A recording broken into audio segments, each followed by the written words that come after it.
Bismillahirrahmanirrahim. Assalamualaikum warahmatullahi wabarakatuh. Alhamdulillah wa bihi nasta'in. Asyhadu an la ilaha illallah wahdahu la syarika lah. Wa asyhadu anna Muhammadan abduhu wa rasuluh.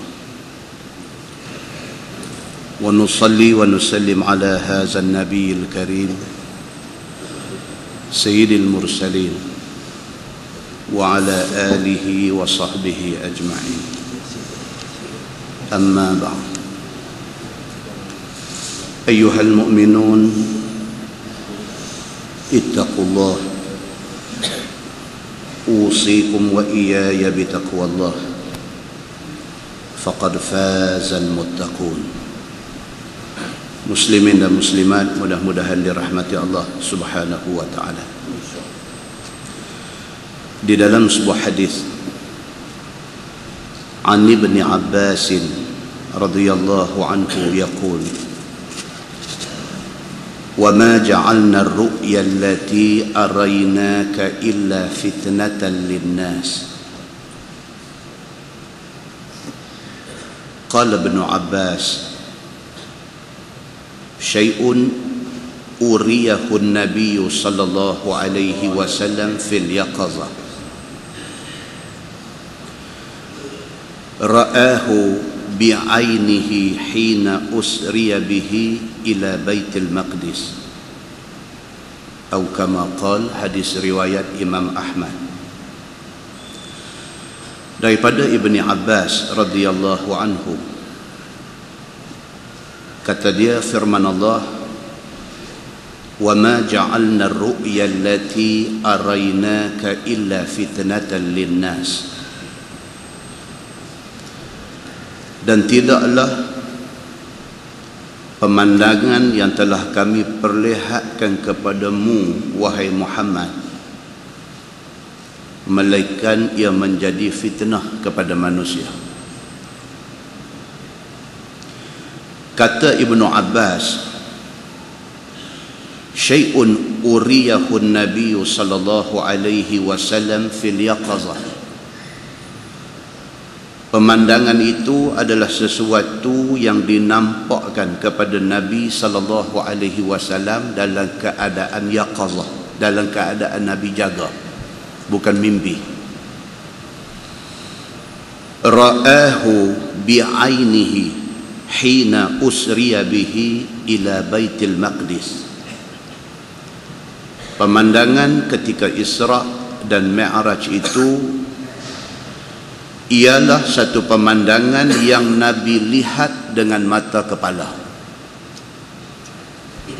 yakni ketika diisrakan Nabi sallallahu alaihi wasallam ke Baitul Maqdis.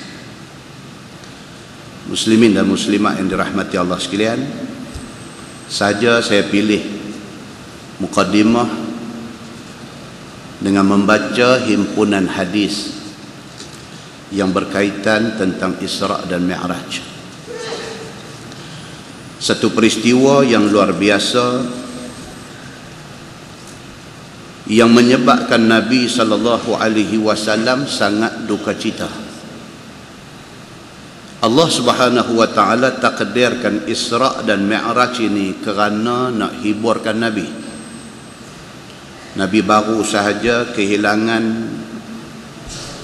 orang yang dikasihi, maka Allah takdirkan Isra dan Mi'raj nak hiburkan hati Nabi. Dalam sebuah hadis riwayat daripada Ibni Abbas radhiyallahu anhu, kata dia, qala Rasulullah sallallahu alaihi wasallam, lamma kana lailatu usriya bi wa asbahtu bi Makkah fazi'tu bi amri wa araftu anna an-nasa mukazzibiyya faqa'ada mu'tazilan hazinan ila akhir hadis. Kata Ibnu Abbas radhiyallahu anhu, Nabi sallallahu alaihi wasallam bersabda, Nabi kata, lamma kana lailatu usriya bi, pada malam aku diisrakan oleh Allah Subhanahu wa taala, wa asbahtu bi Makkah, pagi-pagi aku sudah ada di Makkah. Dan daripada Makkah ke Baitul Maqdis, naik sampai ke langit ketujuh, balik semula sebelum subuh sudah ada di Makkah. Fazi'tu bi amri, Nabi kata aku rasa cukup tak syok, aku rasa cukup tertekan dengan peristiwa ini. Muslimin dan muslimat yang dirahmati Allah sekalian, satu peristiwa yang Allah Subhanahu wa taala nak hiburkan hati Nabi. Tiba-tiba selepas peristiwa itu, Nabi kata fazi'tu bi amri, aku rasa tension dengan benda ni, aku rasa cukup tak seronok dengan benda ni. Wa araftu anna an-nasa mukazzibiyya, Nabi kata aku tahu garanti orang akan mendustakan cerita ini. Mana mungkin Nabi nak pergi cerita dekat orang, kata semalam lepas Aisyah bertolak daripada Makkah ke Baitul Maqdis, lepas tu naik pergi ke langit, patah balik sampai semula di Makkah, sebelum subuh dah ada di situ. Siapa nak percaya? Mengenangkan benda ni, orang tak akan percaya. Maka Nabi SAW sangat duka cita. Nabi kata aku tahu, aku pasti bahawa manusia ni mukazzibiyah, mereka akan dustakan aku kalau aku cerita benda ni. Faqa'ada mu'tazilan hazinan, maka Nabi duduk dalam keadaan menyendiri. Mu'tazilan, kita kata uzlah, duduk seorang-seorang. Sekembalinya Nabi daripada Isra dan Mi'raj, Nabi sampai di Mekah, Nabi duduk seorang-seorang, duk fikir nak habaq ke orang lagu mana benda ni. Hazinan, duduk dalam keadaan sangat duka cita, duk fikir tak habis, duk fikir tak lepas. Demikianlah seterusnya hadis tu cerita. Orang yang mula-mula mai jumpa Nabi SAW ialah Abu Jahal. Dia tanya Nabi, wahai Muhammad, ada cerita baru ke? Nabi kata ada. Dia kata cerita apa? Nabi kata cerita semalam Allah bawa aku dalam satu perjalanan jauh daripada Makkah ke Baitul Maqdis, naik sampai ke langit. Abu Jahal dengar, dia petik jari. Oh, dia kata cantik. Ini satu benda yang pasti aku akan manfaatkan benda ni untuk TKO kan Nabi. Ini bacaan politik jahat Abu Jahal. Punya susah dia nak dah Nabi bagi jatuh, punya susah dia nak tumpaskan dakwah Nabi. Tiba-tiba pagi ni Nabi bawa mai satu cerita yang pada pandangan dia cukup merepek. Dia kata ni satu idea yang cukup baik, dia akan gunakan cerita Nabi ni untuk pejatuh Nabi sendiri. Dihimpunnya seluruh penduduk Mekah di depan Nabi dan di depan dia, dan dia kata dekat Nabi, Muhammad, cerita dekat mereka apa yang hang lalui semalam. Nabi cerita. Dalam kalangan orang yang ada di depan Nabi SAW itu, ada orang yang pernah pergi ke Masjidil Aqsa, pernah sampai ke Baitul Maqdis. Maka dia bagi peluang kepada Nabi SAW. Kata dia, wahal tastati' an tan'ata lana al-masjid, wahai Muhammad, boleh tak ceritakan dekat kami, sifatkan kepada Nabi yang kata Masjidil Aqsa tu macam mana? Pasal kami dah pergi dah, kami dah tengok dah, kami dah keseluruhan Masjidil Aqsa tu kami dah tahu macam mana. Cerita mai dekat kami. Kalau sungguh hang dibawa dalam satu perjalanan ke Baitul Maqdis, ke Masjidil Aqsa, cerita mai. Kata hadis tu, wa fil qaum man qad safara ila zalikal balad. Sudah ada di kalangan ada tu yang sampai dah ke Baitul Maqdis. Maka depa tanya Nabi sallallahu alaihi wasallam. Nabi sallallahu alaihi wasallam cerita, Masjidil Aqsa tu macam ni, keadaan dia begini, tiang dia begini, pintu dia begini dan sebagainya, sampailah kepada benda yang detail-detail, benda yang kecil-kecil. Orang tanya Nabi jawab, orang tanya Nabi jawab, sampai satu tahap kata Nabi sallallahu alaihi wasallam, hatta iltabasa alayya ba'dun na'ti. Sampailah kepada satu tahap aku jadi kelabu, aku jadi samak-samak tentang Masjidil Aqsa ini. Bila orang duk tanya benda tu secara general, secara umum, Nabi boleh habaq, tapi pi ke detail. Bila pi sampai ke detail, bukan kata Nabi, kita pun tak boleh jawab. Jangan tanya orang Padang Besar yang duk mai sini sebulan sekali, Masjid Al-Muttaqin Bandar Baru Darul Aman ini ada berapa anak tangga. Jangan tanya orang daripada Padang Besar, tanya orang hak duk tepi masjid ni anak tangga berapa, dia pun tak boleh habaq. Bila soalan pergi sampai ke detail, jadi susah kepada Nabi sallallahu alaihi wasallam. Kata Nabi sallallahu alaihi wasallam, faji'a bil masjid wa ana anzur. Allah Subhanahu wa taala mendatangkan kepada aku rupa masjid itu. Allah Subhanahu wa taala dia tak akan lepas Nabi duk terkapit dengan soalan orang ini. Dibantunya Nabi sallallahu alaihi wasallam, dinampakkan kepada Nabi rupa Masjidil Aqsa itu. Nabi kata, wa ana anzur, aku seolah-olah dapat melihat, dapat tengok masjid tu terang duk ada depan aku.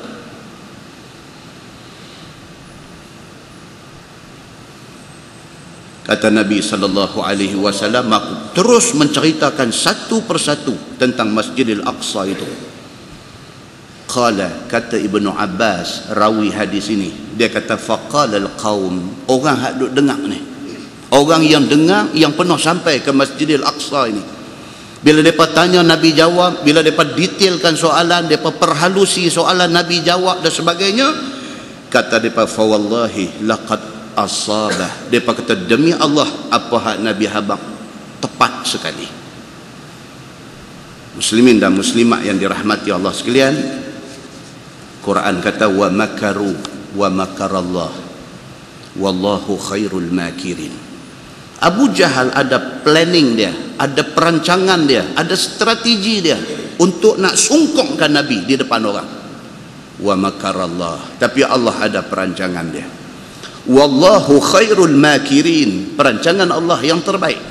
Allah bagi Nabi nampak dan Nabi cerita, dan akhirnya orang yang dengar mengaku cerita Nabi itu laqad asabah, tepat sekali.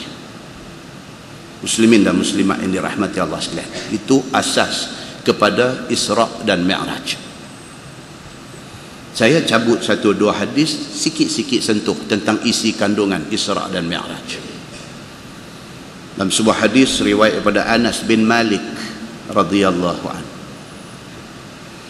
kata dia, anna Nabi sallallahu alaihi wasallam utiya bil buraq lailata usriya bih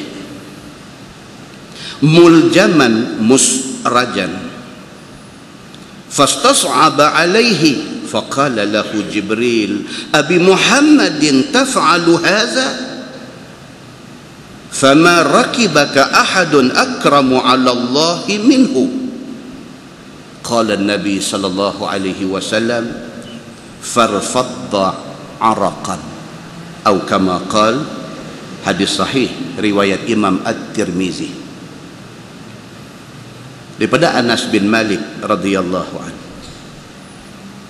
Dia kata Nabi sallallahu alaihi wasallam dibawa mai ke depan Nabi menatang yang dipanggil burak. Tuan, apa dia al-burak ini? Burak di perkataan barqun, kilat. Barq, kilat. Burak nama dia tu ambil sempena pergerakan dia selaju kilat. Dibawa mai kepada Nabi satu menatang seakan-akan kuda, seakan-akan bagal, seakan-akan keldai, himar. Mai di depan Nabi SAW pada malam Lailata Usriya bih, pada malam diisra'kan Nabi SAW. Burak itu mai, kata dalam hadis ni, muljaman musrajan, dalam keadaan apa nak panggil, muljaman itu tali kekang pasang di mulut tu, macam kuda dia bubuh tali di mulut tu, dia panggil muljaman. Maknanya burak dibawa mai ke depan Nabi SAW dalam keadaan siap dengan tali kekang untuk Nabi naik pegang, dan juga siap dengan musrajan, berpelana lengkap. Burak dibawa mai untuk Nabi naik ini dalam keadaan ready untuk dinaiki, dengan tali kekang dia, dengan pelana untuk duduk, semua komplit. Kata dia, fastas'aba alaihi, tiba-tiba burak ini menyusahkan Nabi nak naik dia. Burak ini buat liak sampai Nabi nak naik susah, itu maksud dia. Faqala lahu Jibril alaihi salam, yang ditugaskan untuk menjadi escort Nabi di dalam peristiwa Isra' dan Mi'raj ini, Jibril kata kepada burak yang duk buat liak tak mau bagi Nabi naik ni. Jibril kata dekat burak ni, Abi Muhammadin taf'alu haza, adakah dengan Muhammad kamu nak buat kelaku macam ni?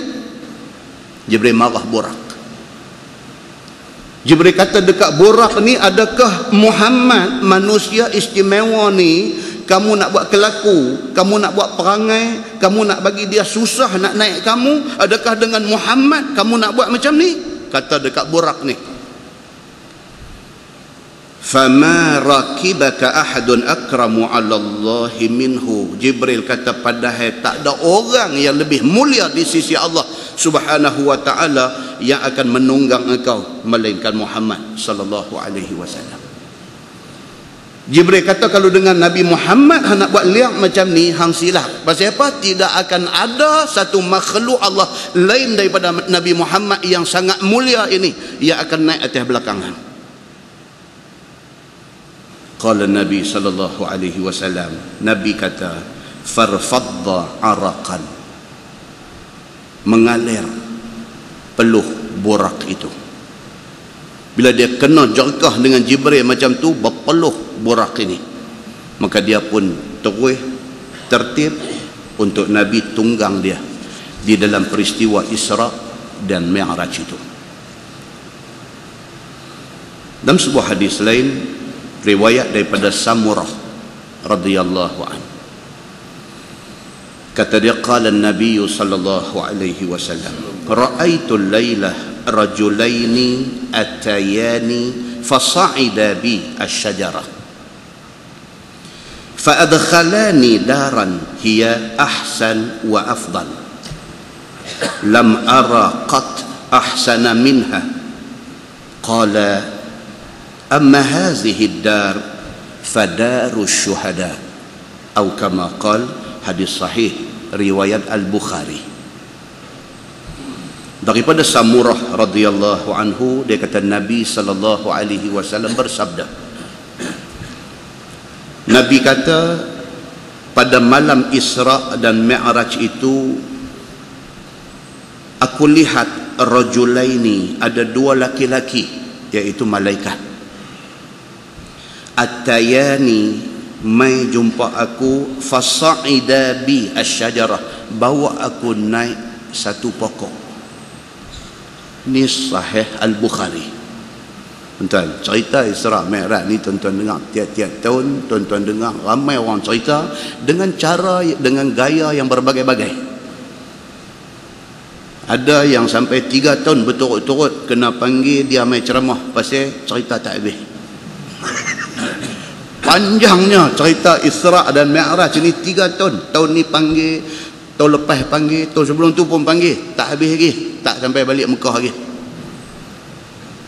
Itu satu gaya penceritaan. Ada satu orang main ceramah cerita tentang Isra dan Mi'raj, setengah jam habis semua. Daripada buka bumbung rumah, ambil basuh dada, basuh apa-apa semua siap, bawa pergi Masjidil Aqsa, Baitul Maqdis, naik sampai ke langit, terima perintah semayang apa semua balik, setengah jam khalas. Hak selebih tu dia main cerita lain. Itu satu gaya penceritaan. Malam ni satu gaya. Malam ni kita cabut dan sikit. Yang pentingnya apa dia? Cerita ini berdasarkan hadis Nabi sallallahu alaihi wasallam. Ni pula dia nak main cerita apa? Nabi kata pada malam aku diisra'kan, main dua malaikat jumpa aku. Malaikat ni bawa di antara benda yang aku lalui, di antara episod Isra' dan Mi'raj yang aku lalui, aku dibawa pergi ke satu asyajarah, ke satu pokok. Fa adkhalani daran. Di sana ada satu kampung. Dua malaikat bawa aku masuk ke dalam kampung itu. Hiya ahsan wa afdal. Kampung itu adalah kampung yang paling baik dan paling afdal. Nak cerita tak tahu, Nabi kata, tapi masuk di kampung tu rasa dalam hati ni kampung ni memang best. Satu baldah tayyibah, satu negeri, sebuah kampung yang cukup bagus. Masuk rasa tenang, masuk rasa tenteram. Lam ara qat ahsana minha. Nabi kata seumur hidup aku tak pernah tengok kampung yang macam ni. Masuk rasa tenteram. Macam kita lah tuan-tuan, kita kadang-kadang pergi merata tempat, singgah semayang, merata masjid. Ada masjid kita masuk, step kaki masuk tu dia rasa satu macam. Dia rasa keadaan masjid itu sangat kondusif. Orang putih kata, rasa syok. Kita ambil ayat semayang, kita masuk mai, kita tengok keliling, dia rasa satu feel. Tak tahu nak cerita. Allahu Akbar, 2 rakaat tahiyat masjid, duduk, berasa lagu segan, berasa lagu malas nak keluar, berasa syok masjid tu. Satu benda yang tak tahu nak cerita. Ada satu masjid kita masuk duk kira nak keluar. Dia lagu duk keliru ni, masjid kan muzium kan, ni masjid kan muzium, ada juga macam tu. Pun tak tahu nak cerita juga. Ini feel. Satu feeling, satu perasaan yang tak tahu nak cerita. Nabi SAW, dia dalam Isra' dan Mi'raj, dibawa masuk satu dar, satu kampung. Bila Nabi masuk, Nabi cuma boleh kata hiya ahsan wa afdal. Kampung ni cukup best, cukup bagus. Kampung yang terbaik. Dan aku tidak pernah tengok lam ara qat ahsana minha. Aku tidak pernah tengok kampung macam ni.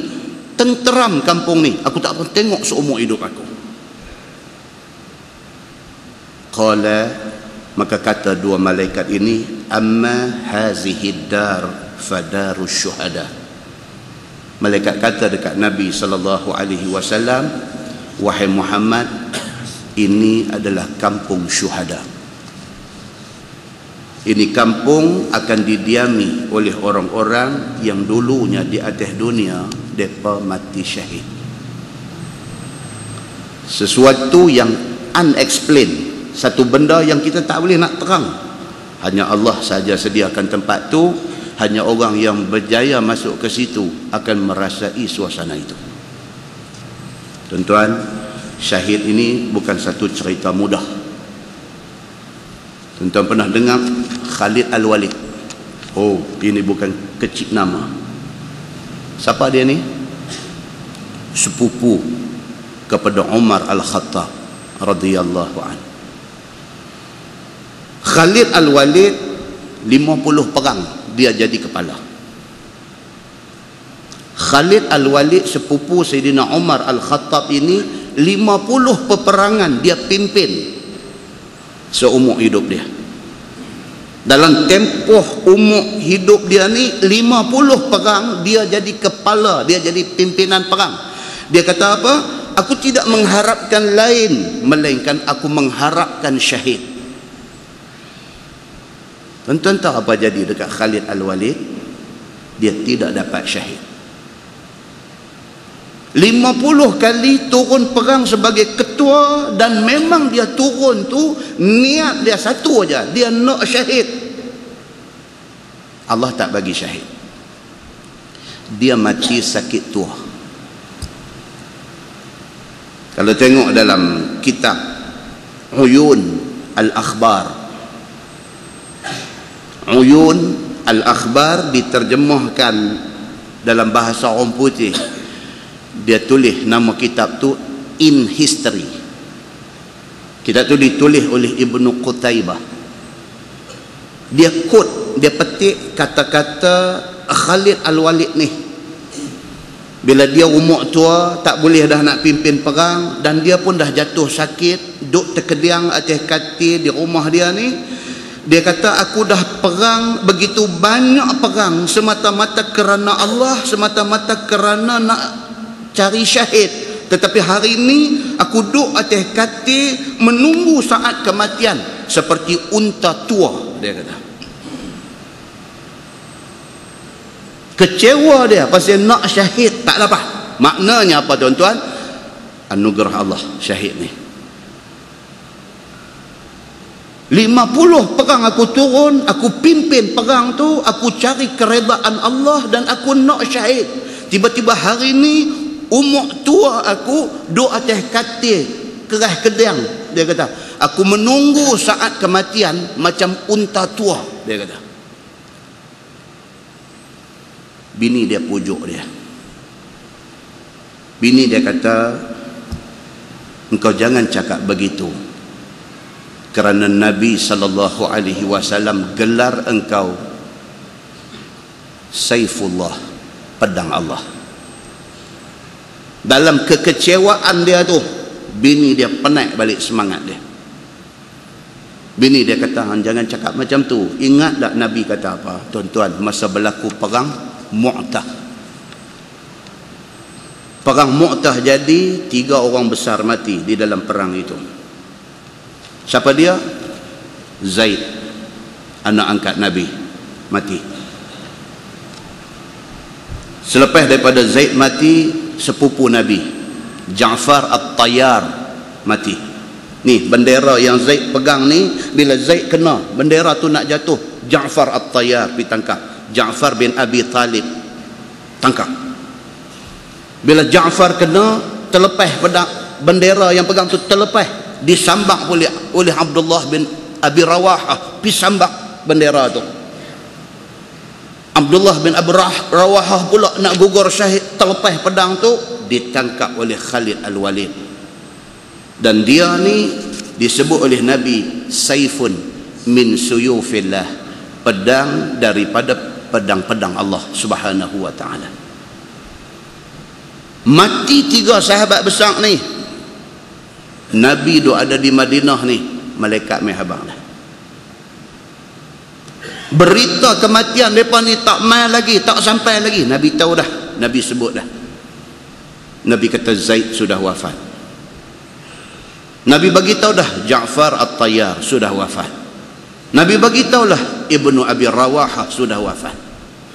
Nabi sebut dah kata 3 orang yang sudah wafat, dan Nabi bagi tahu kata akhirnya kemenangan Allah bagi di atas tangan Saifun min suyufillah, iaitu Khalid Al-Walid. Benda ni diperingat oleh isteri dia kepada dia ketika dia dalam duka cita kerana tidak dapat syahid.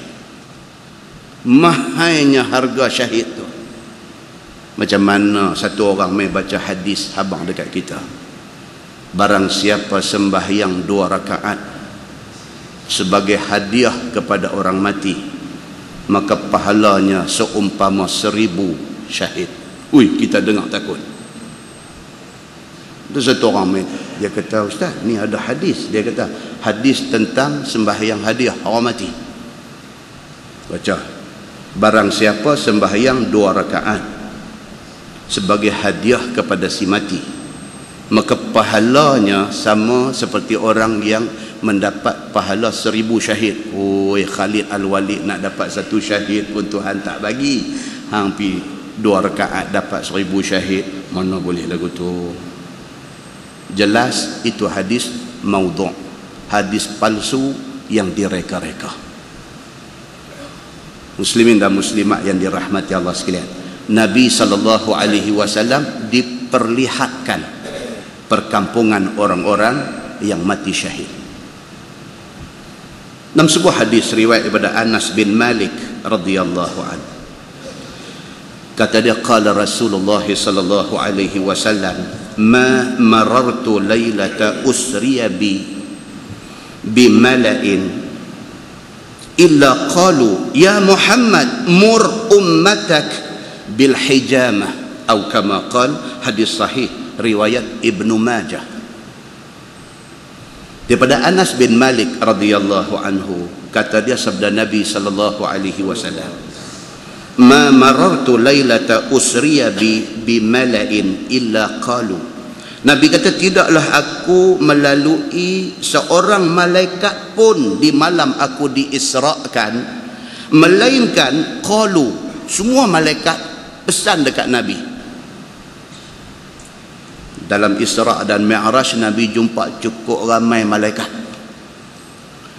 Nabi kata, aku jumpa malaikat mana pun illa qalu, melainkan mereka kata, ya Muhammad, wahai Muhammad, mur ummataka bil hijamah, perintahkan umat engkau nanti supaya berbekam. Anda pernah dengar dalam ceramah Isra' Mi'raj hadis ni? Banyak lagi hadis yang kita tak baca, dan kerana kita tak jumpa, kerana tak baca. Apa yang saya baca, tuan-tuan boleh rekod balik, trace balik di dalam Sunan Ibnu Majah, hadis yang ke-3470. Dia kata apa? Nabi SAW ketika diisrakan oleh Allah Subhanahu wa taala, Nabi jumpa malaikat ni, jumpa. Nabi kata, malaikat mana pun, ma marartu lailata usriya bi mala'in, dan tidaklah aku lalu seorang malaikat pun, melainkan tiap-tiap depa ni kata, ya Muhammad, mur ummataka bil hijamah, perintahkan umat engkau supaya berbekam. Pernah tuan-tuan berbekam? Saya pun tak pernah. Tanya orang yang pernah, mereka boleh cerita apa hikmah di sebalik berbekam itu. Satu sahabat kata, di Pendang ada satu orang pandai, dia buat bekam ni, duk nak pi tak ada lagi pi, nak try tengok sekali. Pasal apa? Pasal itu sunnah Nabi sallallahu alaihi wasallam. Bukan setakat sunnah Nabi, dalam cerita Isra' dan Mi'raj ini timbul hadis tentang berbekam, dan hadis ini disahihkan oleh Nasiruddin Al-Albani. Muslimin dan muslimat yang dirahmati Allah sekalian, dalam sebuah hadis riwayat daripada Anas bin Malik radhiyallahu anhu, kata dia, qala Rasulullah sallallahu alaihi wasallam, marartu lailata usriya bi ala qaum tuqradu shifahuhum bi maqarid min nar. Qala Rasulullah sallallahu alaihi wasallam, qultu man haula? Qalu khutaba'u min ahli dunya kanu ya'muruna an-nasa bil birri wa yansawna anfusahum wa hum yatluna al-kitab afala ya'qilun, atau kama qala, hadis riwayat Imam Ahmad di dalam Musnad Imam Ahmad. Kata Anas bin Malik, Nabi SAW bersabda, Nabi kata, aku dibawa berjalan di dalam Isra' aku jumpa satu kaum,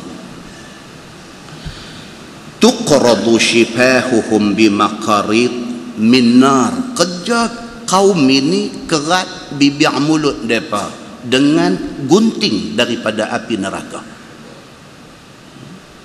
Kerja dia duk tarik bibir mulut kerat, tarik bibir mulut kerat, tarik bibir mulut kerat. Qala Nabi sallallahu alaihi wasallam, man haula? Nabi kata dekat malaikat, siapa depa ni awak jadi macam tu?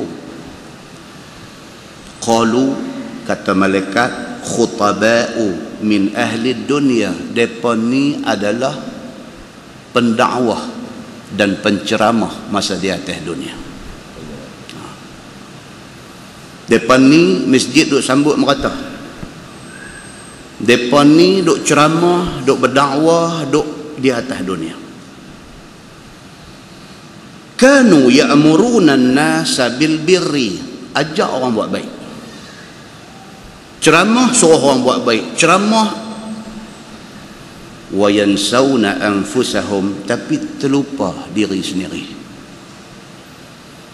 Pi ceramah, pi duk cerita ni pasal qiyamul lail, pi duk habang pasal fadilat sembahyang sunat, pi duk habang pasal ni apa yang kita akan dapat kalau sekiranya kita buat tahajud, pi duk habang kelebihan buat sembahyang sunat zawal. Sunat zawal, sunat gelincang matahari. Dua pendapat ulama. Satu kata sunat zawal ni bila masuk waktu zuhur sembahyang 2 rakaat, itu sunat zawal. Ada satu ulama kata sunat qabliyah zuhur tu adalah sunat zawal. Itu khilaf.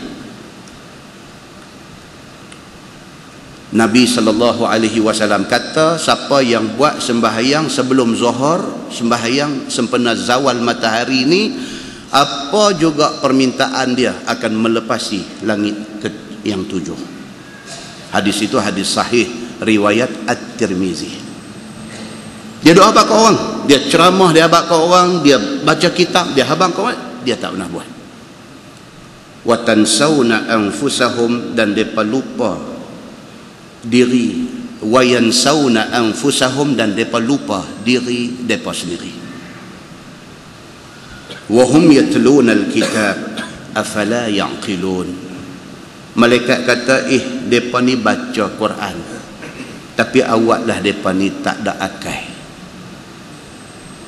Nauzubillahi min zalik. Muslimin dan muslimat yang dirahmati Allah sekalian, maka cerita dalam Isra dan Mi'raj ini dia garap semua sekali. Kepada Nabi sendiri, kepada orang yang menjadi anggota masyarakat, kepada pendakwah yang duduk dalam masyarakat, kepada orang yang menjadi ahli maksiat, yang buat dosa di dalam masyarakat, semua sekali disentuh di dalam Isra dan Mi'raj, dan kemuncak dia semayang. Dalam sebuah hadis riwayat daripada Ibni Mas'ud radhiyallahu anhu, kata dia, qala Rasulullah sallallahu alaihi wasallam, laqitu Ibrahim lailata usriya bi faqala ya Muhammad aqri ummataka minni salam wa akhbirhum anna al-jannah tayyibatut turbah azbatul ma' wa annaha qi'an wa anna ghirasaha subhanallah walhamdulillah wa la ilaha illallah wallahu akbar, atau kama qala. Hadis hasan riwayat Imam At-Tirmizi. Ibnu Mas'ud radhiyallahu anhu dia kata, Nabi sallallahu alaihi wasallam bersabda, Nabi kata, aku jumpa Nabi Ibrahim pada malam aku diisrakan. Faqala, Nabi Ibrahim kata pada Nabi Muhammad, ya Muhammad aqri ummataka minni salam.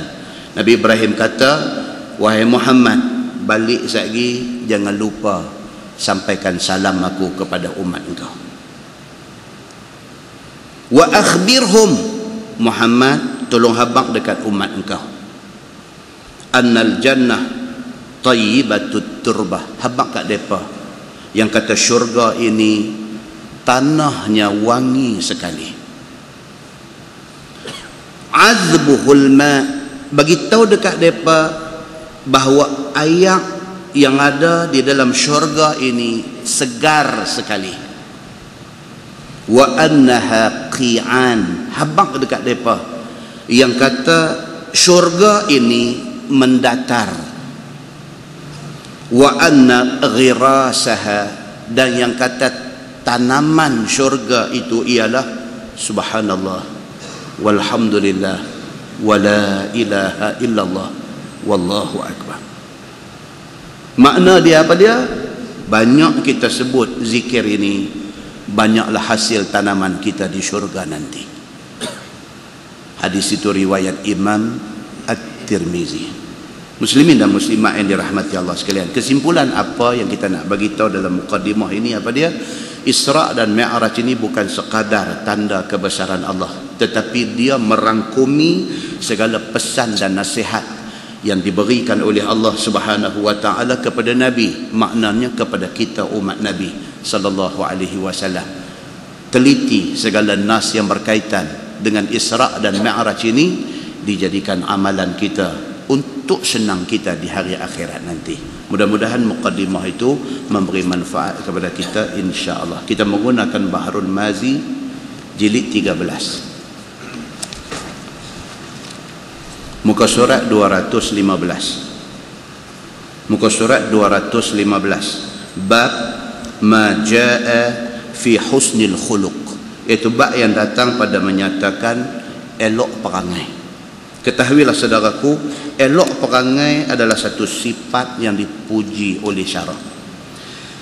Maka yang dikatakan elok perangai itu ialah seperti ada bersifat beradab sopan dan santun. Ia itu dia. Kata perangai elok ni apa dia? Sopan santun. Duduk bangku, sama-sama kawan-kawan, tu sila panggung. Sila panggung itu tidak sopan namanya. Kita duduk beradab dengan dia, duduk angkat kaki selang, duduk goyang, tak elok nampak angkuh. Muslimin dan muslimat yang dirahmati Allah sekalian, yang dikatakan akhlak elok itu ialah tidak besar diri, tidak riak, tidak lekas marah, tidak perongoi, tidak bongkak, tidak dengki, tidak hasad, dan tidak buat benda-benda yang tidak elok dan sebagainya. Itu yang kata akhlak baik. Benda tu tak ada, ataupun dalam bahasa tasawufnya dia kata apa? Mazmumah, tak ada. Tak dengki ke orang. Kita jadi ustaz, kita pergi dengki kat ustaz lain. Apa hal dengan kita ni?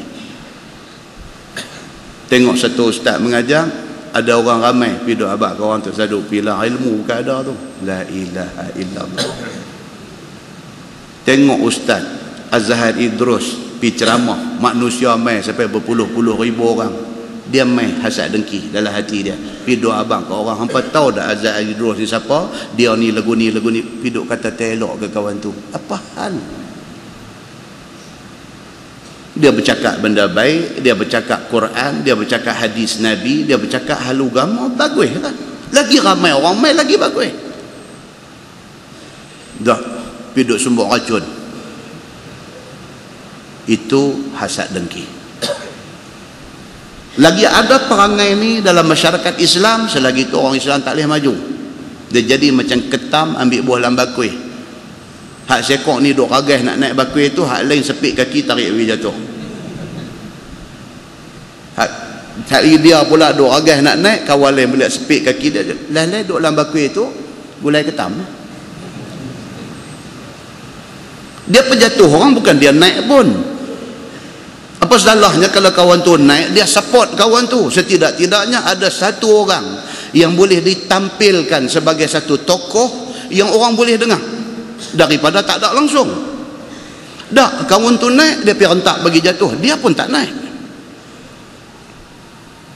Maka mazmumah, maka sifat-sifat keji, sifat-sifat tak elok ada dalam hati orang Islam ni, menyebabkan masyarakat Islam semakin mundur. Maka tu yang dikatakan tidak elok perangai. Sebaliknya dia kata hendaklah bersifat dengan sifat mahmudah, iaitu ada malu. Mahmudah, sifat-sifat yang terpuji. Apa dia? Malu.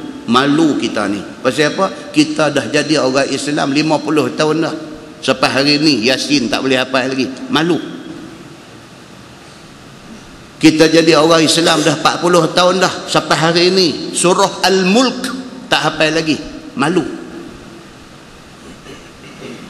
Sedangkan Nabi SAW kata, aku mau kalau boleh setiap orang Islam daripada umat aku ni ada di dalam hati mereka ni surah Al-Mulk. Tabarakallazi biyadihil mulk. Nabi kata kalau boleh Aku mau tiap-tiap orang daripada umat aku ni hafal surah ni.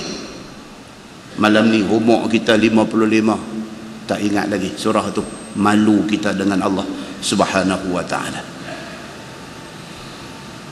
Sebaliknya kena ada dalam diri orang Islam ini sempurna janji. Kalau janji, sedaya upaya bertongkat siku kita akan tunaikan janji itu. Lemah lembut kelakuan dan lainnya daripada perangai yang elok-elok kena ada dalam diri kita. Cari apa satu perangai elok bagi ada dalam diri kita. Maka siapa-siapa yang bersifat elok perangai itu, bertuah ia. Ni Syekh Idris Al-Marbawi ni, tengok bahasa dia cantik. Siapa yang boleh ada sifat baik, boleh ada mahmudah dalam diri dia, bertuah dia ni. Kerana dengan elok perangai itu menjadi berat timbangan di akhirat esok. Tuan-tuan, itu saat paling genting. Kita duk berhimpun berdiri dalam keadaan tidak berpakaian, dalam keadaan tidak ada kasut, dalam keadaan tidak berkhatan, dalam keadaan ni semua pakat duk berdiri kaki atas kaki, duk tunggu nama dipanggil untuk ditimbang amalan. Duk tunggu sorak tabung haji mai nak pi haji pun suspend. Padahal tak ada apa, tak mai tahun ni, kita tengok tahun depan. Tu pun suspend. Ni ada nak dapat ni, ada nak dapat ni, dah buat rayuan dah minta dah, suspend. Bukan bandingan dengan suspend di mahsyar esok ni. Dalam keadaan ramai ni duk berdiri, kaki hang berdiri atas kaki aku, atas kaki dia pun ada orang yang berdiri lagi, dalam keadaan matahari duk ada sejengkal atas kepala, dalam keadaan duk berenang dalam air peluh sendiri, dalam keadaan tu duk tunggu nama siapa ni nak panggil mai timbang dulu ni. Naik nama kita ada satu seronok dah, pi dekat timbang pula, suspend pula, nak tengok berat belah mana. Maka di sinilah tersebut hadis yang dikeluarkan oleh Imam At-Tirmizi, kata dia an Abi Darda radhiyallahu anna Nabiy sallallahu alaihi wasallam qala ma min shay'in asqala fi mizanil mu'min yaumal qiyamah min husnil khuluq. Diriwayatkan daripada satu sahabat Nabi sallallahu alaihi wasallam, nama dia Abi Darda radhiyallahu anhu, kata dia sabda Nabi sallallahu alaihi wasallam, tidak ada daripada suatu yang lebih memberatkan timbangan orang mukmin pada hari kiamat daripada akhlak yang elok. Itu dia. Rupa-rupanya dia ni berperangai elok di atas dunia ni, dia semai sifat-sifat mahmudah dalam diri dia di atas dunia ni, rupa-rupanya benda tu membantu untuk nak beratkan timbangan kebaikan dia.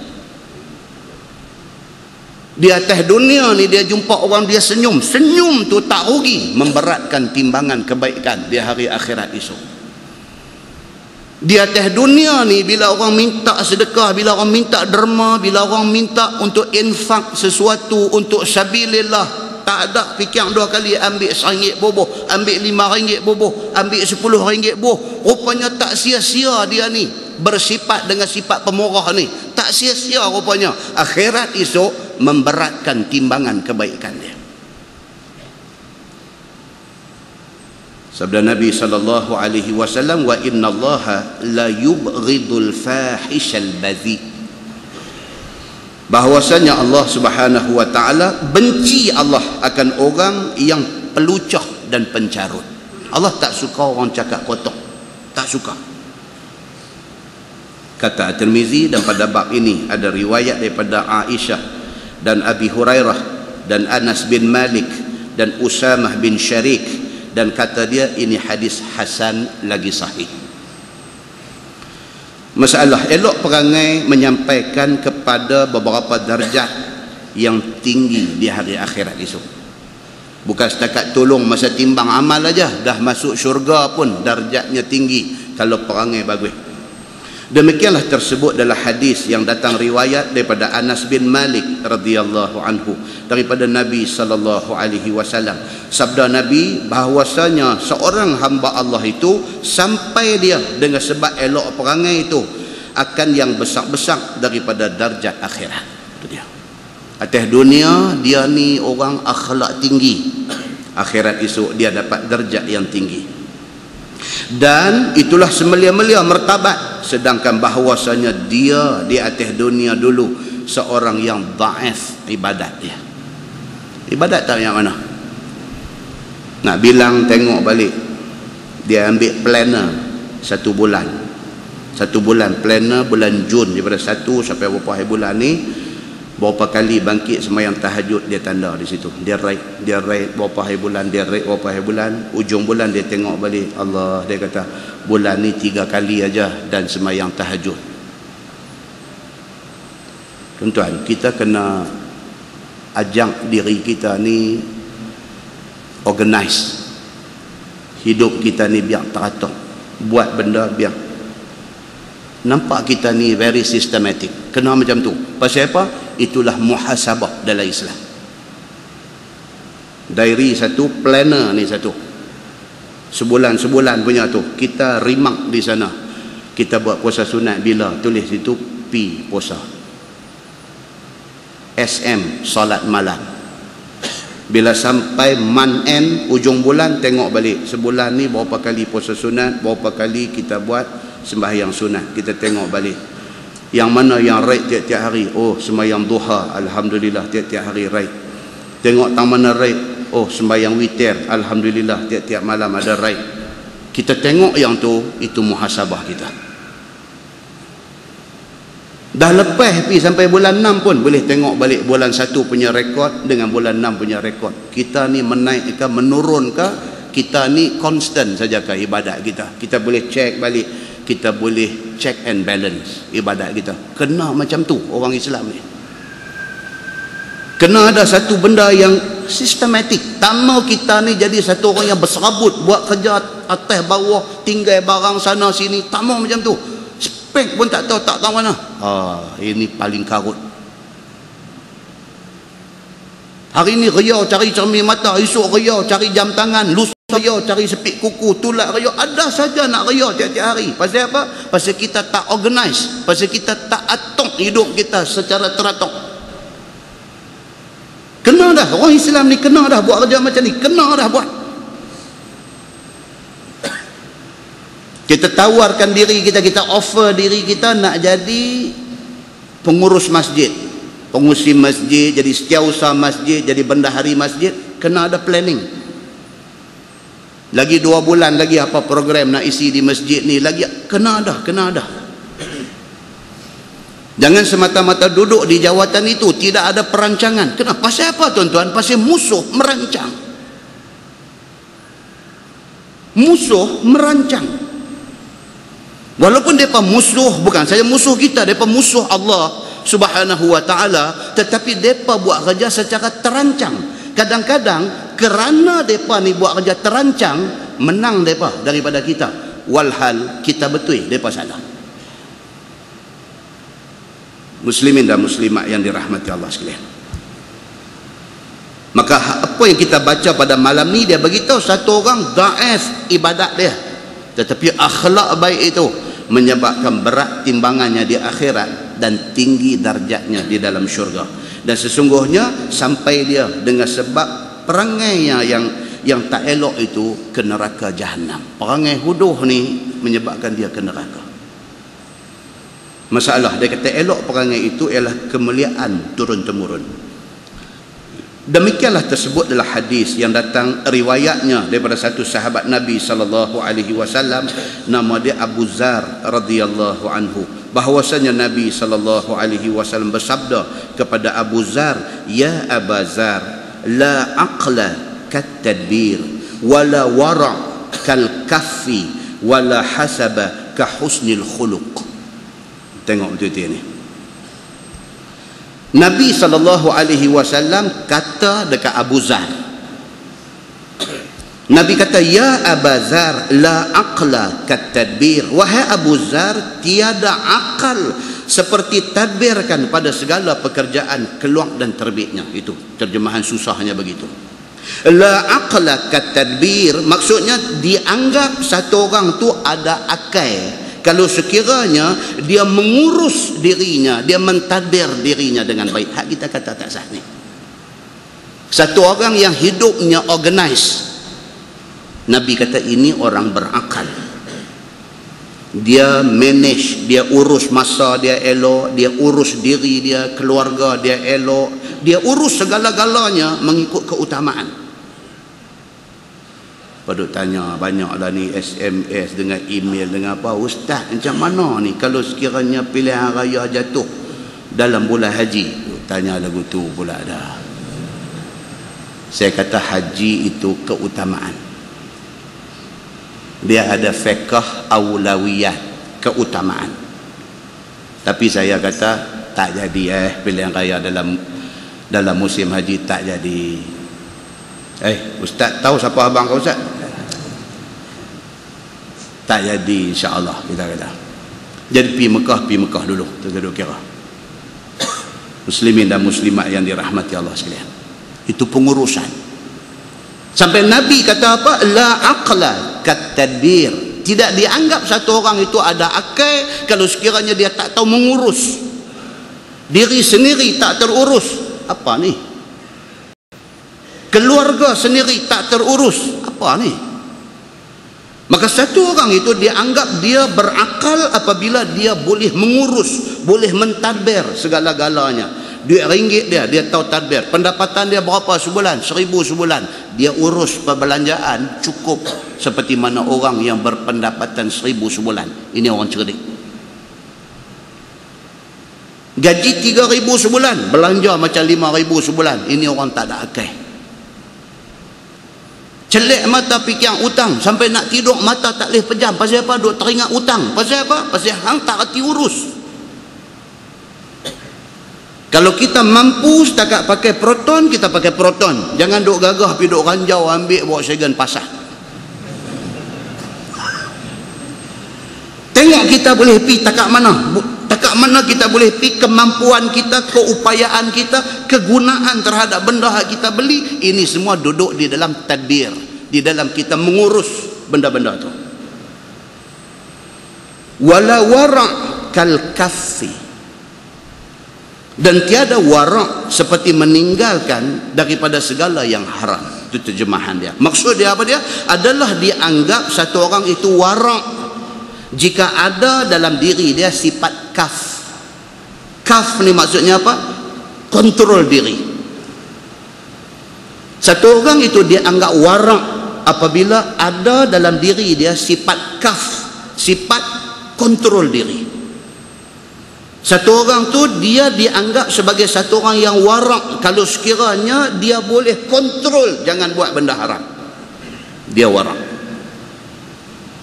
Satu orang dianggap dia ni warak apabila dia boleh kontrol diri dia daripada buat benda tak elok. Ini orang warak.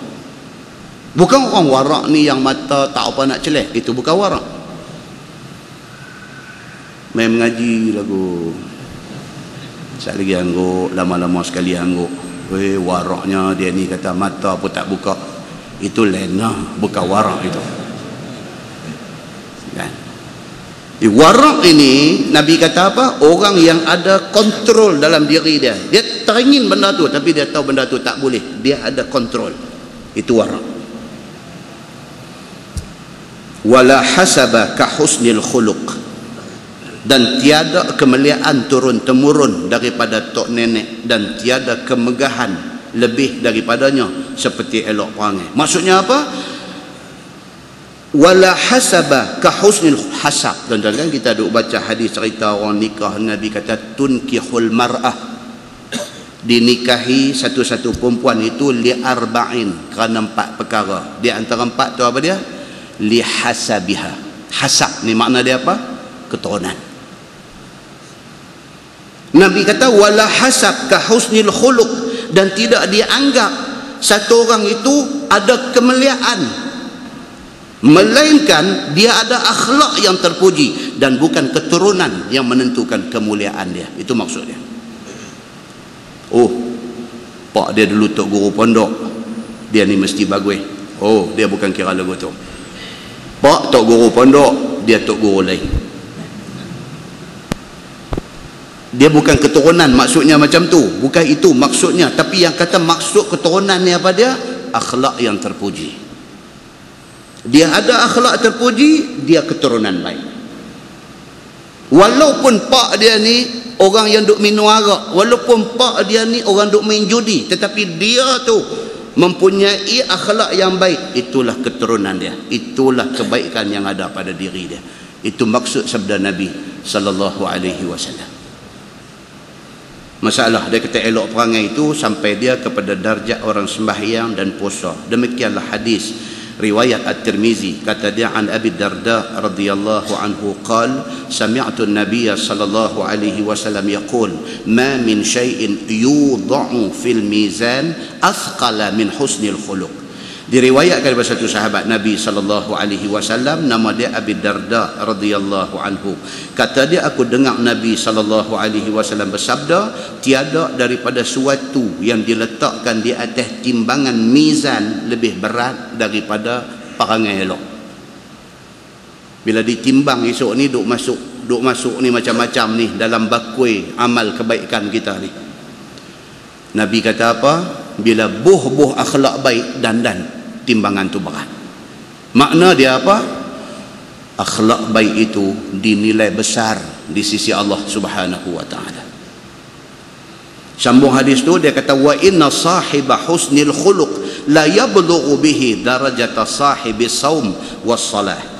Dan bahawasanya orang yang perangai elok boleh sampai dia dengan sebab perangai elok itu darjat orang yang puasa siang hari dan sembahyang di malam hari. Itu dia tak puasa sunat pun siang hari, dia tak sembahyang sunat pun malam hari, tapi dia satu orang yang akhlak dia cukup elok, pahala dia sama macam pahala orang yang puasa siang dan sembahyang sunat di malam hari. Akhlak baik itu saja dah cukup dah. Tapi biasanya orang bila akhlak baik, sembahyangnya pun baik, dia main sekali, dia package benda ni. Kalau hari-hari duk pergi main macok, hari-hari duk pergi main judi, duk tikam ekong, malam dia tak tahajud, dia cuma terkejut aja malam-malam. Muslimin dan muslimat yang dirahmati Allah sekalian, masalah dia kata elok perangai itu, satu daripadanya ialah tidak marah. Yang kata perangai bagus ni apa dia? Dia bukan seorang yang pemarah. Itu dah kira cukup baik dia ni. Demikianlah tersebut hadis yang datang satu riwayat daripada satu sahabat Nabi sallallahu alaihi wasallam, nama dia Al-Alla bin Asy-Syikhir radhiyallahu anhu, bahwasanya satu laki-laki datang dia kepada Nabi sallallahu alaihi wasallam daripada depan. Kata dia, ya Rasulullah, apakah amal yang lebih baik? Sabda Nabi sallallahu alaihi wasallam, perangai yang elok. Kemudian mai pula dia daripada pihak kanan, ditanya Nabi, ya Rasulullah, apakah amal yang baik? Nabi kata, perangai elok. Mai lagi dia daripada pihak kiri, tanya Nabi, ya Rasulullah, apakah amal yang paling afdal? Nabi kata, perangai elok. Datang lagi dia daripada belakang Nabi sallallahu alaihi wasallam, bertanya dia kepada Nabi, ya Rasulullah, apakah amal yang afdal? Nabi berpaling kepada dia dan Nabi bersabda, kenapa dengan engkau ini tidak mau reti? Tak sungguh kalau duk tanya yang tu sampai berapa kali kan. Kalau Nabi marah, kalau kita angkat yang bagi tu ni apa hal? Dah jawab, dah tanya lagi dah. Ini cerita berlaku pada zaman Nabi sallallahu alaihi wasallam. Kadang-kadang orang ni dia tanya, dia mau jawapan hak dia mau. Dia tanya tapi jawapan tu ada dah kat dia, dan dia mau ustaz jawab lagu hak dia duk simpan ni. Bila tak jawab lagu tu, dia duk tanya tu, dia nak suruh jawab lagu dia mau. Kacau. Nabi sallallahu alaihi wasallam dalam konteks yang sama Nabi jawab macam-macam. Pernah satu sahabat mai tanya, ayyul a'mal afdal, apakah amal yang paling baik ya Rasulullah? Nabi kata, as-salatu ala waqtiha. Nabi kata, sembahyang awal waktu. Ada satu orang lain pula mai tanya macam tu juga, ayyul a'mal afdal, apakah amal yang paling baik ya Rasulullah? Nabi kata, birrul walidaik. Nabi kata, hang buat baik dekat mak pak hang. Ada pula satu orang mai tanya, ya Rasulullah, apa amal yang baik? Nabi kata husnul khuluq, akhlak yang elok. Dalam ilmu mustalah hadis, ulama hadis ambil satu keputusan, jawapan Nabi itu bersesuaian dengan orang yang tanya. Pasal apa? Pasal Nabi itu Nabi. Allah sudah bagi tahu dekat Nabi, Syekh yang mai tanya ni dia lain semua cantik, dia punya selek dia ni satu aja. Dia ni kalau panggilan jihad mai dia orang yang mula keluar pergi beratang, cantik yang tu. Dia ni kalau bak semayang ni orang tak bang lagi sampai dah di masjid ni semayang tahiyat masjid, tunggu dengan duk baca Quran mau cantik, dia ni cantik yang tu. Tapi dengan mak pak buat tahanan. Ada macam ni ada. Maka bila dia pitanya Nabi SAW, amal apa paling baik? Nabi kata birrul walidain. Hang kena buat baik dekat mak pak yang tu habuan dia. Macam itulah hak kawan seorang lagi mai tanya Nabi kata as-salatu ala waqtiha, semayang awal waktu. Pasal apa? Hak lain semua cantik. Jihad duduk depan sekali. Mak pak dia punya jaga ni tak tahu nak abang. Semayang aja. Lohong pukul 4 suku semayang. Ada tak orang macam tu tuan-tuan? Ada. Pasal apa? Pasal manusia ni tak sempurna. Kita ni manusia, kita ni tak sempurna. Ada kita punya cacat celah, kelemahan kita ada di mana-mana. Elok di satu segi, ada cacat di satu segi. Manusia memang lagu tu. Maka bila tanya Nabi SAW, Nabi jawab tu benda hak dia nak kena perbaik. Muslimin dan muslimat yang dirahmati Allah sekalian. Bila dia ni mai depan, belakang, kiri, kanan, apa mai, Nabi kata dekat dia, apa hal hang ni tak mau nak reti-reti. Amal yang utama itu ialah perangai elok, iaitu bahawa tiada kamu marah. Nabi habaq dekat dia. Maka jika kamu kuasa menahannya. Pasal apa? Pasal Nabi tahu Syekh ni bebai. Jenis bebai perangai. Saya selalu contoh dalam kuliah di masjid ni apa dia? Kecil punya hal aja. Balik kerja sampai pukul 4:30 di rumah, pukul 5 sampai di rumah, sampai dahaga buka peti ayam semua kosong. Bukan ayam kosong, bekas ayam tu kosong. Angkat tak ada. Punggai ni yang duk main mengaji tiap-tiap malam ni, punggai pergi ke dinding tu, punggai. Dia kata takat nak buh ayam masak, nak buh dalam peti tak boleh buat ke? Punggai, 3 botol punggai. Anak bini lari menyorok balik peti apa cari tang mana balik tong gas seorang, balik peti seorang, balik mesin basuh seorang tu. Mengamuk dah, kata pak hang mengamuk dah. Ni hak duk main mengaji ni.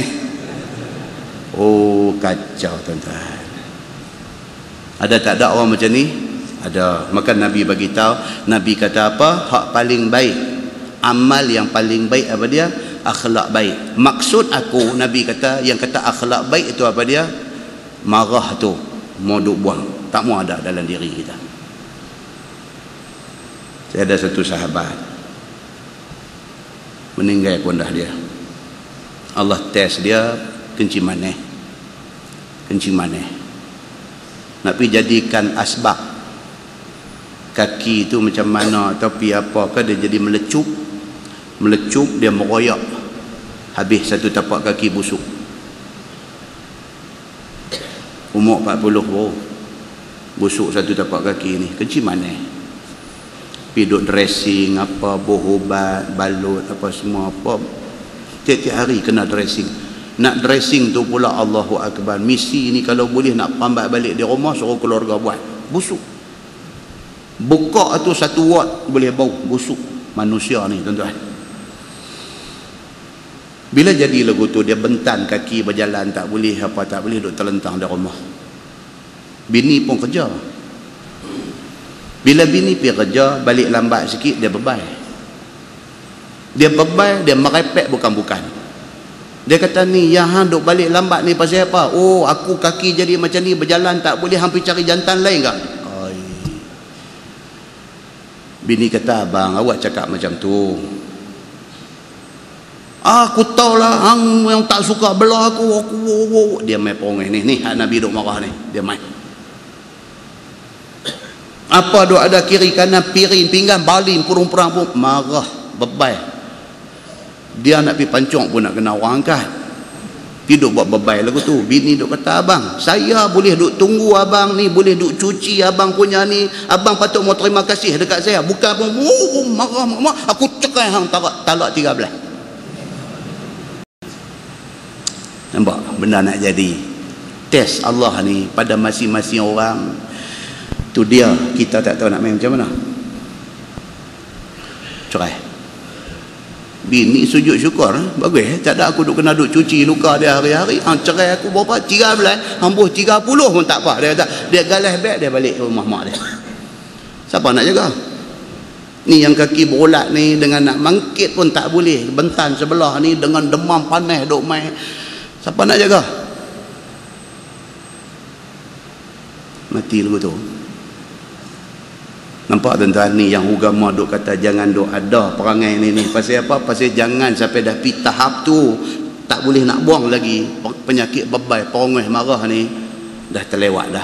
Tumpang duk sihat elok ni, buang marah-marah ni semua buang. Bila mai ditakdirkan Allah test kita macam tu dengan sifat kita yang tak pemarah dengan apa ni, semua orang simpati kat kita. Kasih sayang orang ditumpahkan mai kat kita. Muslimin dan muslimat yang dirahmati Allah sekalian, tidak ada benda yang agama kata baik tidak baik, tak ada.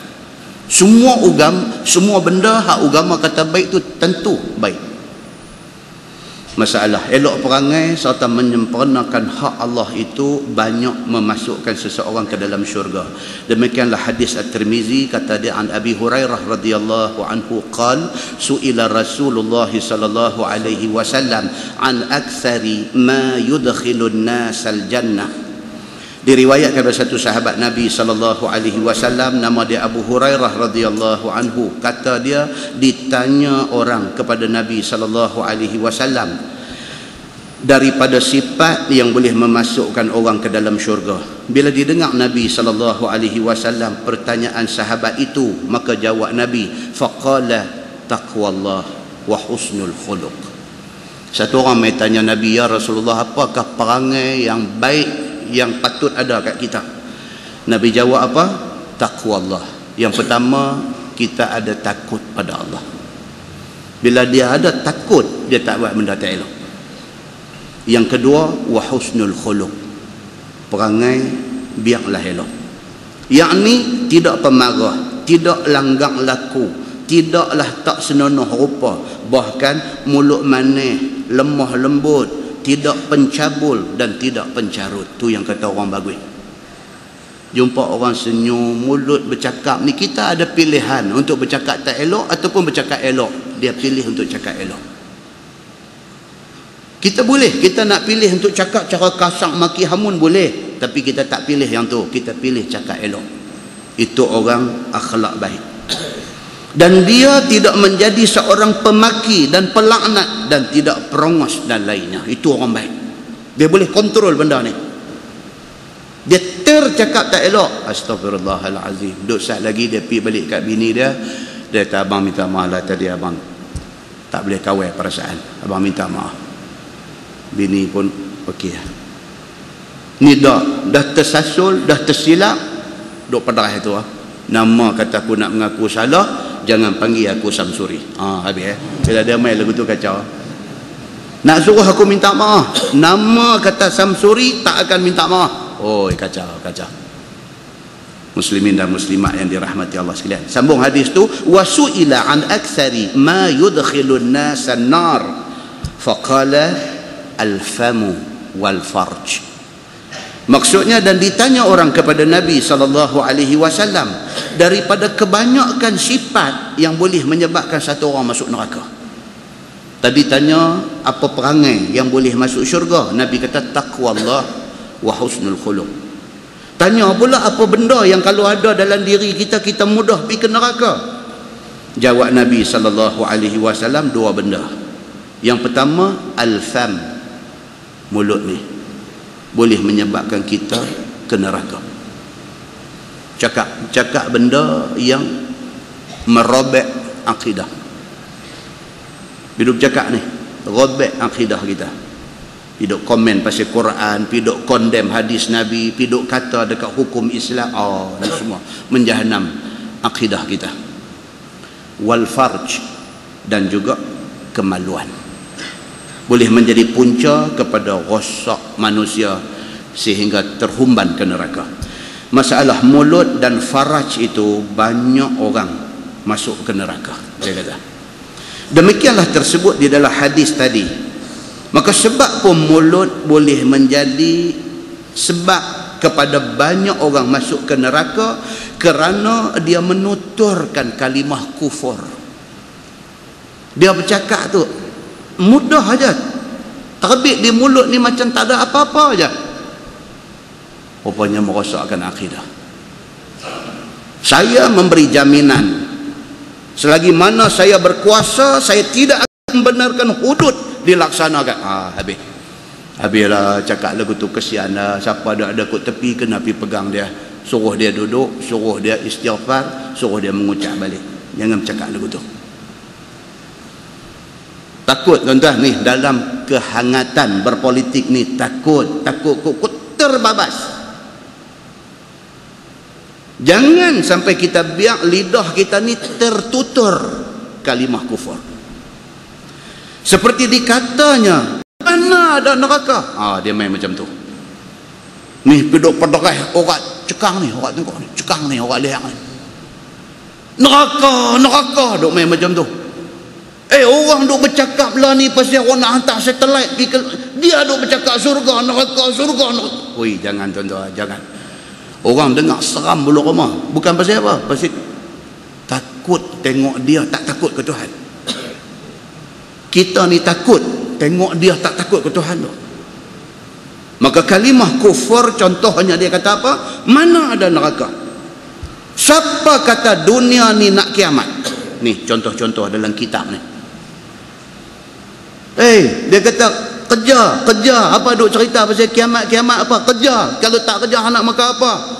Baguslah nak suruh orang tu kejar, tapi yang depi rawit pasal kiamat ni pasal apa? Pening tuan-tuan orang macam ni.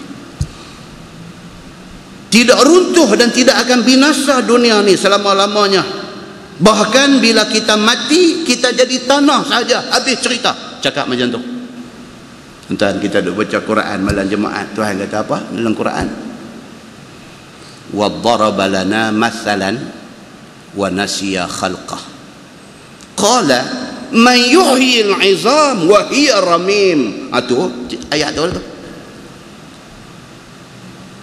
Wa daraba lana mathalan. Ni geng-geng yang angkuh sombong bantah ni, depa buat perumpamaan kepada Allah Subhanahu wa taala, wa nasiya khalqah, dalam keadaan dia lupa asal kejadian dia.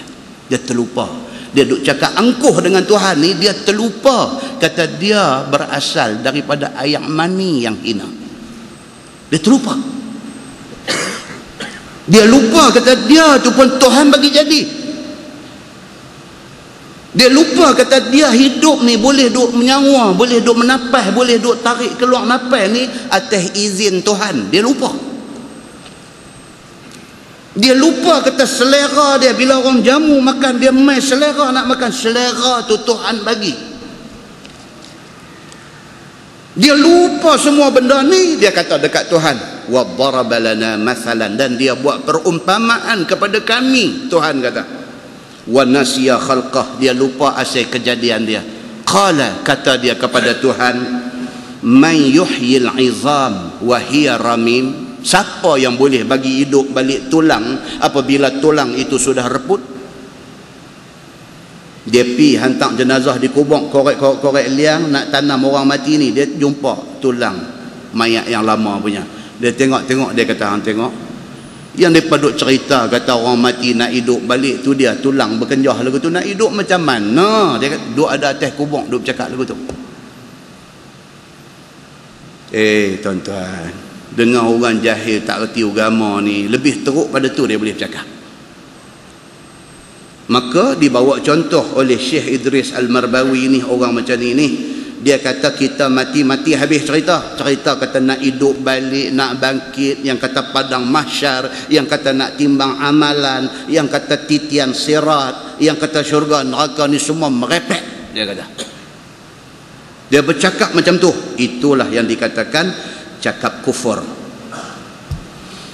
Mana ada akhirat, dia kata, dan sebagainya. Dan itulah yang dikatakan cakap dengan kalimah kufur. Dan pula mulutnya menuturkan saksi bohong, ataupun dia tampil ke mahkamah menjadi saksi palsu. Dia tak tengok pun benda tu, dia tak tahu pun benda tu. Orang mai bagi ke dia 10,000, hampir mahkamah, hang kata lagu ni. Tulis dah kertas tu, baca, hang faham dah? Pi mahkamah, tok siapa kata apa kat hang cakap macam ni. Dia kata berapa bagi? 10. Dia kata mana cukup, tambah sikit lagi. Kau ni kata okey lah, bagi 11. Tambah 1,000 ya. Bagi mai 25,000, aku pergi buat. Ambil 25,000, pergi mahkamah, pergi duk cerita, kata betul saya ada di sana, saya tengok biji mata saya ni, tengok dia buat benda ni. Padahal dia menjadi saksi palsu. Ini juga boleh menyebabkan dia terhumban ke neraka kerana al-fam, kerana mulut. Dan mulutnya yang minum arak, dan mulutnya mengumpat dan maki, dan mulutnya melaknat, mencabul, mencarut dan sebagainya, maka semua itu berdosa, dan dosa itu memasukkan dia ke neraka. Adapun faraj, maka ialah yang menyempurnakan zina, sama ada laki-laki ataupun perempuan. Itu dia. Itu kan dalam hadis Abu Hurairah, dia kata anin Nabi sallallahu alaihi wasallam qal kutiba ala bani adam nasibuhu minaz zina mudrikun dhalika la mahalah. Nabi kata fal ainan zinahu man nazar wal uzunan zinahu mastima' wal lisan zinahul kalam wal yad zinahal batsh wal rijl zinahal khuta wal qalb yahwi wa yatamanna wa yusaddiqu zalikal farj wa yukazzibuh, atau kama qala, hadis sahih riwayat Imam Muslim. Nabi kata apa? Nabi kata dah ditulis dah ke atas setiap manusia ini bahagian daripada zina. Mudrikun zalika la mahalah. Nabi kata benda ni kadang-kadang tak boleh elak. Apa dia? Fal ainan zinahu man nazar. Biji mata Tuhan bagi kat kita dua.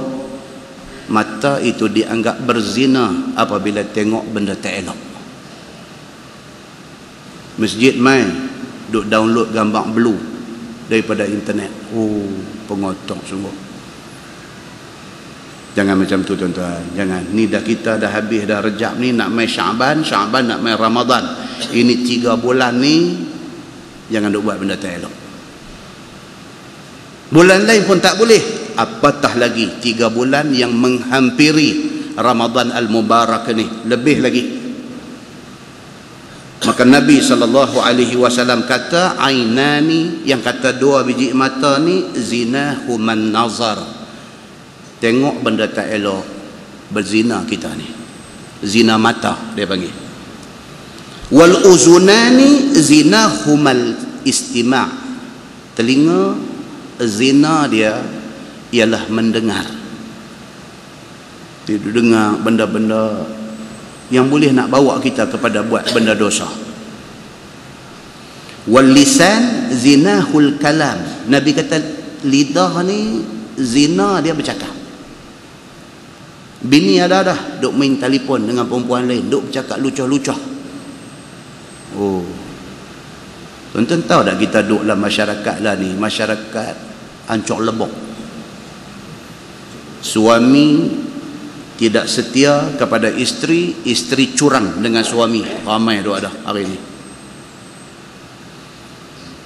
Pergi kerja, laki keluar, bini keluar, tengah hari sekejap lagi bini boleh pergi lunch dengan boyfriend dia. Kuala Lumpur banyak. Keluar satu kereta dengan suami, suami pergi drop bini dia dekat office, suami pergi kerja. Sekejap lagi lunch time, sekejap lagi masa makan tengah hari, sekejap lagi bini keluar dengan boyfriend, makan dan sewa hotel 1 jam. Wal'iyazu billah. Masyarakat ni, masyarakat yang kita duduk hari ni sudah ada yang berkelakuan begitu. Dia mula dengan apa? Ni, dengan hak Nabi dok habaq ni dalam hadis Muslim ni, hak Nabi dok habaq ni. Manusia ni ada bahagian dia daripada nak pergi jadi zina betul ya ni. Macam mana? Start dengan biji mata. Umur kita ni dah tua-tua ni tak mau dah benda-benda macam ni. Mata ni biar duk tengok Quran, hadis, baca kitab, buku yang berfaedah. Itu yang patut kita buat pada umur kita ni. Telinga biarlah banyak dengar Quran, dengar kuliah agama macam tu. Naik kereta pap dengar Sudais punya bacaan, pap dengar Mishari Al-Afashi punya bacaan, pap dengar Al-Ghamidi punya bacaan, macam tu.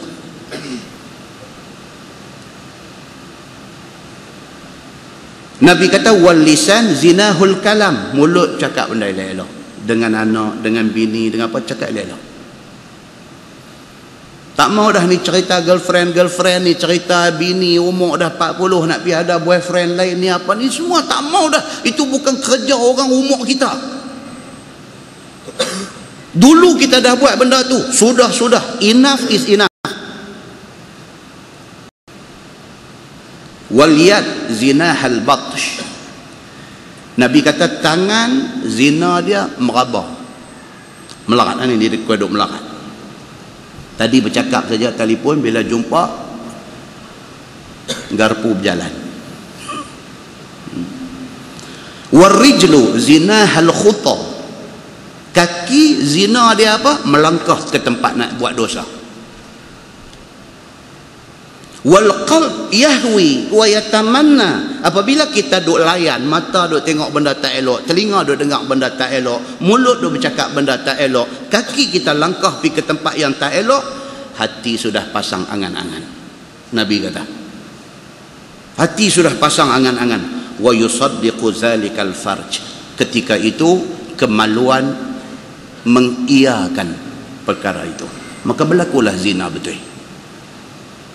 Tuan-tuan, Nabi SAW habaq cukup cantik dekat kita benda ni. Maka kata dalam kitab tu, diseksa laki-laki kerana farajnya, yakni kerana zakarnya yang berzina, dan diseksa perempuan kerana perempuan itu farajnya berzina. Dan pada masa kita ini, kata penulis kitab ni, dan pada masa kita ini, yakni di dalam abad yang ke-14 Hijriah ini, terang dan nyata tersiar zina itu segenap ceruk negeri, dusun dan benua yang besar. Ni dia tulis kitab ni 60 tahun dulu. 60 tahun dulu dia kata sudah menggejala benda ni. Lah ni lagi teruk. Lah ni lagi teruk.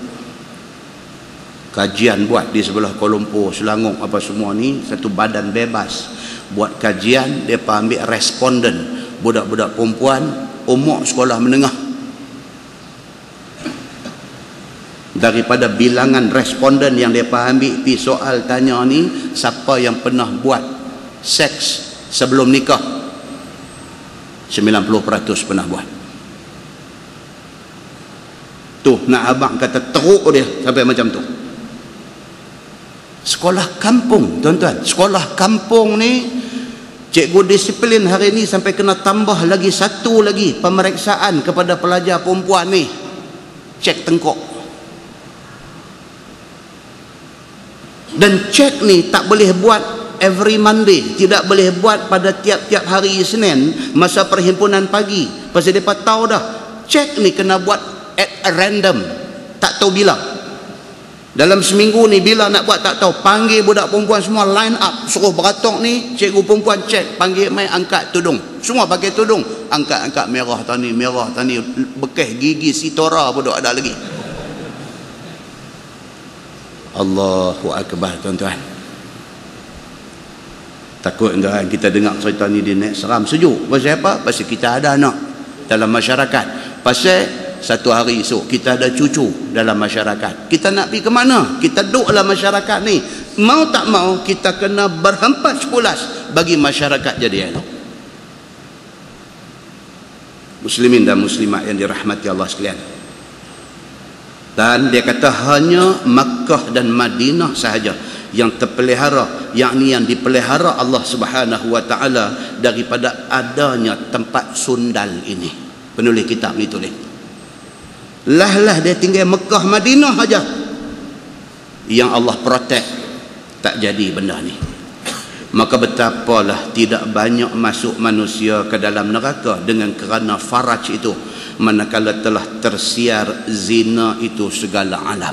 Dia kata, kalau sampai macam ni punya teruk keadaan hari ni, macam manalah apa hak Nabi kata tu tak jadi kebenaran. Barang kiranya dipelihara Allah Subhanahu wa taala ke atas hamba-hambanya yang saleh ini. Amin. Penulis kitab ni kata. Nah, wallahu a'lam. Kita berhenti tuan-tuan. Lepas ni dia akan masuk elok perangai itu disukai Nabi akan orang yang bersifat dengannya. Nabi sayang kalau sekiranya kita, keluarga kita, anak beranak kita boleh jadi orang beragama. Nabi sayang kat kita. Pasal apa? Menjelang akhir zaman cabarannya lebih kuat lagi. Tuan-tuan, cerita dia apa? Doa mau banyak. Itu aja. Kita jaga takat kemampuan kita jaga.